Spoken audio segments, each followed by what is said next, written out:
नमस्कार। आजच्या थोडक्यात पण महत्त्वाचे या भागामध्ये आपणा सर्वांची आवडती आणि बऱ्याचदा घरांमध्ये केली जाणारी भेंडीची भाजी का खावी, त्यामध्ये नक्की असं काय चांगलं आहे ते आपण जाणून घेणार आहोत।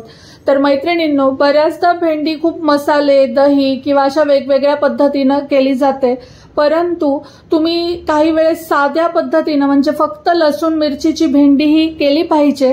त्याचं कारण असं की भेंडीमध्ये सी विटॅमिन असतं, त्यानंतर भेंडीमध्ये इन्सुलिन सारखे काही गुण असतात जे तुमच्या शरीरामधील साखरेचं प्रमाण कमी करू शकतात।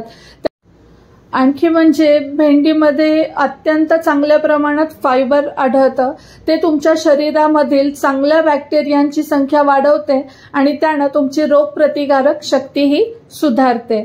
त्याच्यानंतर बऱ्याचदा आपण काय करतो की भेंडी चिकट होऊ नये म्हणून वेगवेगळे प्रयत्न त्यासाठी करत असतो, परंतु तुम्हाला माहित आहे का की भेंडीतील हा जो चिकटपणा आहे तो तुमच्या सांध्यांसाठी आणि हाडांमधील जॉइंट्समधील लवचिकपणा टिकवून ठेवण्यास मदत करते।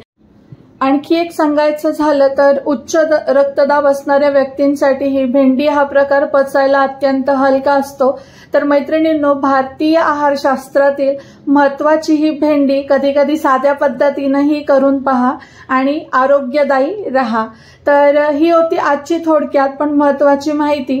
तुम्हाला जर ही माहिती आवडली आणि पटली असेल तर आपल्या चॅनलला लाईक, शेअर आणि सबस्क्राईब करा आणि अशाच साध्या सोप्या गोष्टी जाणून घेण्यासाठी चॅनल पाहत रहा। धन्यवाद।